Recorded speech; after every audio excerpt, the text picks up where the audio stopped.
மாண்புமிகு பேரவைத் தலைவர் அவர்களே, மொழி எப்பவும் தொடர்புக்கான ஒன்று தான், இல்லைன்னு யாரும் மறுக்கவே முடியாது.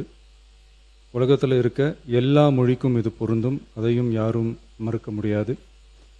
ஆனால் நம்ம தமிழ் வெறும் மொழி மட்டுமல்ல, பேசினா வர்ற ஓசை மட்டுமல்ல, திரும்பவும் சொல்கிறேன், தமிழ் ஒரு மொழி மட்டுமில்லை, அது நம்ம உயிர், அது நம்ம உணர்வு.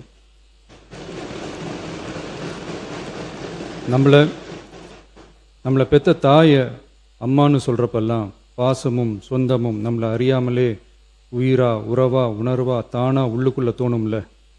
அதே மாதிரி ஏன் இன்னும் ஒரு படி மேலே போயே சொல்லலாம், தமிழ்னு சொன்னாலே எப்படி இருக்கும், என்ன ஆகும்னு சொல்லவா வேணும். தாய் எப்படி ஒரு மிகப்பெரிய புனிதமோ அப்படிதாங்க தாய்மொழியும். அதுலேயும் நம்ம தாய்மொழி தமிழ்மொழி இப்படி சொல்கிறதே போதும், எல்லாருக்கும் நம்ம தாய்மொழி உணர்வை பற்றி புரியும்னு நினைக்கிறோம். நம்ம தாயே நமக்கு மிகப்பெரிய புனிதம்னா நம்ம எல்லாருக்குமான தமிழ் தாய் பற்றி சொல்லவா வேணும். தாயை போற்றுகிற வாழ்த்துகிற தமிழ்நாட்டு மண் தமிழ்தாய் வாழ்த்து எப்படி விட்டுரும்? விடாது, விடவும் மாட்டோம்.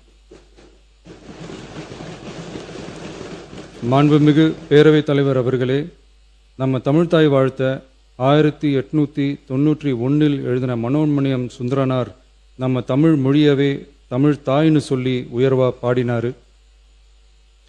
இந்திய துணை கண்டத்தை, இந்திய ஒன்றியத்தை அழகிய முகமா சொன்ன மனோன்மணியம் சுந்தரனார் அந்த முகத்தோட நெத்தியில வைக்கிற பொட்டு தான், திலகம் தான் தமிழ் நாடுன்னு சொன்னாரு.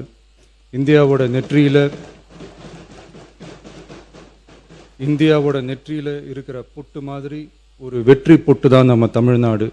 அந்த பொட்டோட நறுமணம் உலகம் பூரா பரவுற மாதிரி தமிழோட புகழும் உலகம் பூரா பரவணும்னு சொன்னார். உண்மைதானே அது? இன்னைக்கு தமிழ் பேசுகிற மக்கள் இல்லாத நாடுகளே ரொம்ப குறைவு தானே. தமிழும் தமிழனும் இல்லாத நாடு எது? திரும்பவும் சொல்லலாம், தமிழ் ஒரு மொழி மட்டுமல்ல, அது ஒரு பண்பாடு, அது ஒரு நாகரிகம், அது ஒரு சிந்தனை, அது ஒரு அன்பு. தமிழ்னா விருந்தோம்பல், சுருக்கமாக சொன்னா தமிழ்னா கெத்து, தமிழ்னா பவர்.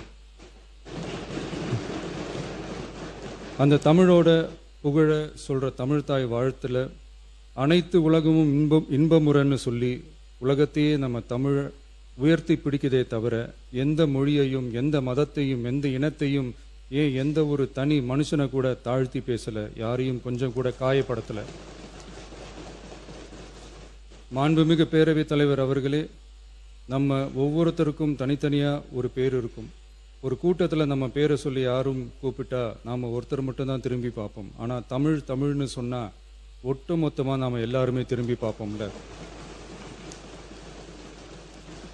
அப்படி நம்ம எல்லாருக்கும் இருக்கிற பொது பேரு தானே அது. நமக்கு தமிழ்னு அடையாளத்தை கொடுத்ததே தமிழ் தானே. ஒரு பேரு, ஒரு சொல்லே, ஒரு மிகப்பெரிய வரலாறுனா அது நம்ம தமிழ் தான். அந்த தமிழை உயர்த்தி பிடிக்கிற தமிழை பின்னாடி தள்ளினா தமிழ்நாடு எப்படி பொறுத்திருக்கும்?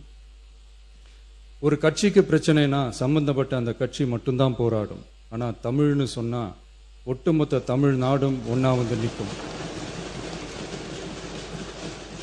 அதனால தான் சொல்கிறோம், தமிழ்னா உயிர், தமிழ்னா உணர்வு.